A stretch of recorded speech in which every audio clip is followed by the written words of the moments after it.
students, a number of students have the query, difference between diffusion and osmosis. Here is the diffusion and here is the osmosis. You all know diffusion is the movement of substances from their higher concentration to lower concentration. आपने जो मेरे द्वारा भेजे गए notes हैं उसमें देखा होगा कि डिफ्यूज़न को यही लिखा है कि डिफ्यूज़न एक प्रकार का फिजिकल प्रोसेस है जिसके दौरान सब्सटेंस मूव करते हैं from their higher concentration to lower concentration. जैसे कि सी ब्रीज वो दिन के समय चलती है समुद्र से लैंड की तरफ, from high atmospheric pressure to low atmospheric pressure. Land breeze रात के समय चलती है। Again as per the principle of diffusion from high atmospheric pressure to low atmospheric pressure. जितने भी तो डिफ्यूजन एक फिजिकल प्रोसेस है, it is not a biological process, it is the law of nature. चीजें मूव करती हैं अपनी higher concentration से लोअर कंसंट्रेशन की तरफ। For example this is a beaker of water और इसमें हमने डाल रखा है कॉपर सल्फेट। वो जो कॉपर सल्फेट है वो धीरे धीरे पानी में डिसॉल्व कर रहा है, वो एक प्रकार से पानी में डिफ्यूज कर रहा है। क्या होगा, जो कॉपर सल्फेट के छोटे छोटे क्रिस्टल नीचे पड़े हुए हैं, अगर हम इस बीकर को स्टिर नहीं करेंगे, इसे ऐसे ही पड़ा रहने देंगे, the molecules of copper sulphate will diffuse into the molecules of water from their higher concentration to lower concentration। हम इसको ऐसे ही पड़ा रहने देंगे और आप देखेंगे कि धीरे धीरे जो पानी है वो डार्क होता जाएगा, क्योंकि जो कॉपर सल्फेट के क्रिस्टल्स हैं वो पानी में डिफ्यूज कर रहे हैं from their higher concentration to lower concentration. अगर हम किसी कमरे में सेंट की शीशी खोल दें, सेंट अवेपोरेटिव होता है, क्या होगा, सेंट की शीशी थोड़ी देर बाद खाली हो जाएगी और सेंट के जो मॉलिक्यूल्स हैं वो बाहर आ जाएंगे, वो कमरे की हवा में डिफ्यूज कर जाएंगे from their higher concentration to lower concentration.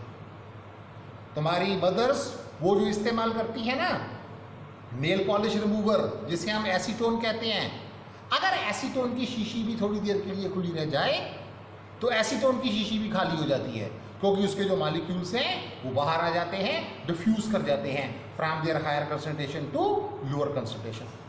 It was all about diffusion. अब हम बात करते हैं ऑस्मोसिस की। Osmosis is also a type of diffusion. क्या कहा मैंने, osmosis is also a type of diffusion. लेकिन ऑस्मोसिस में सिर्फ पानी मूव करता है। जब पानी मूव करता है from its higher concentration to lower concentration, हम उसे ऑस्मोसिस कहते हैं। दूसरे शब्दों में the diffusion of water is called osmosis. इसके अलावा कुछ बेसिक डिफरेंसेस हैं डिफ्यूजन में और ऑस्मोसिस में, उनके बारे में भी बात करते हैं।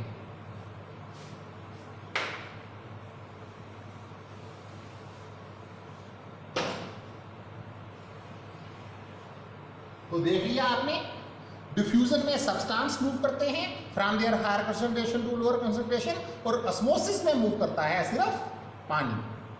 अब आप देखिए, डिफ्यूजन ये बिना मेम्ब्रेन के भी हो जाता है और मेम्ब्रेन के जरिए भी हो जाता है, लेकिन ऑस्मोसिस के लिए हमेशा एक सेमी परमिएबल मेम्ब्रेन की जरूरत होती है। वो मेम्ब्रेन वाटर के लिए तो परमिएबल होती है, लेकिन उसमें जो खुला हुआ है जिसे हम सल्यूट कहते हैं उसके लिए परमिएबल नहीं होती। It means diffusion can take place without a membrane or with a membrane, but for osmosis we always require a semi-permeable membrane. Let us see with the help of an example. This is a beaker and this beaker has a permeable membrane. This beaker has a permeable membrane. A permeable membrane is that membrane which is permeable to solvent as well as to solute. Solvent, solute. What is solvent? उदाहरण के तौर पे आपने नमक को पानी में dissolve करना है, उसमें पानी क्या है, सॉल्वेंट और नंबर क्या है सॉल्यूट। समझ गए सॉल्वेंट और सॉल्यूट में क्या फर्क है। तो हमने क्या किया, हमने एक बीकर लिया, उसके सेंटर में एक सेमी परमिएबल मेम्ब्रेन लगा दी और वो सेमी परमिएबल मेम्ब्रेन सॉल्वेंट के लिए भी परमिएबल है और सॉल्यूट के लिए भी परमिएबल है।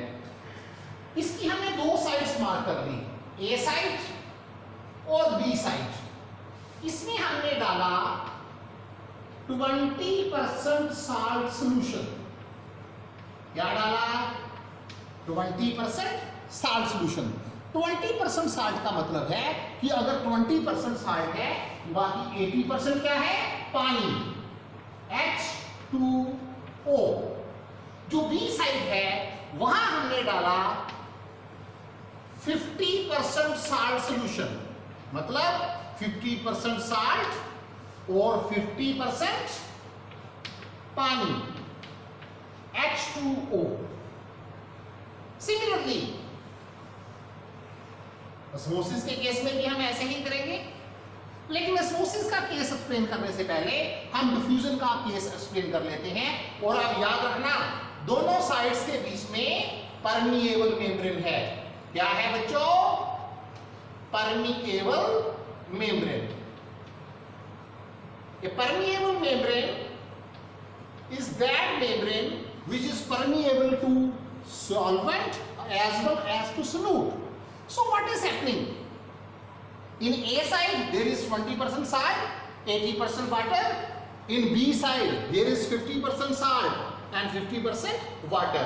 And in between both the sides there is permeable membrane. अब डिफ्यूजन होगा। क्या होगा डिफ्यूजन। जो पानी है वो यहाँ 80% है और जहां पानी 50% है, मतलब जहां पानी की कंसंट्रेशन ज्यादा है, जहां पानी की कंसंट्रेशन कम है, पानी डिफ्यूज करेगा मेम्ब्रेन के जरिए, परमिएबल मेम्ब्रेन के जरिए from its higher concentration to lower concentration. अब आप बी साइड देखिए, बी साइड में साल्ट 50% है और ए साइड में 20% है। 50% साल्ट और इधर 20% साल्ट, और जो साल्ट है वो मूव करने लगेगा from side B to A, that is from 50% to 20%। समझ गए डिफ्यूजन का कॉन्सेप्ट समझ में आ गया। डिफ्यूजन बिना मेम्ब्रेन के भी हो सकती है, विद ए मेम्ब्रेन भी हो सकती है। और अगर डिफ्यूजन के लिए मेम्ब्रेन लगी हुई है तो वो सेमी परमिएबल, वो परमिएबल मेम्ब्रेन होगी। क्या होगी permeable membrane. Permeable membrane is that membrane जो सॉल्वेंट के लिए भी परमिएबल है, मतलब कि पानी, और सॉल्यूट के लिए भी परमिएबल है, मतलब कि साल्ट। अब हम देखते हैं ऑस्मोसिस का केस। ऑस्मोसिस के केस में सबसे पहले जो मेम्ब्रेन होगी वो होगी सेमी परमिएबल। क्या होगी semi permeable. Semi permeable membrane,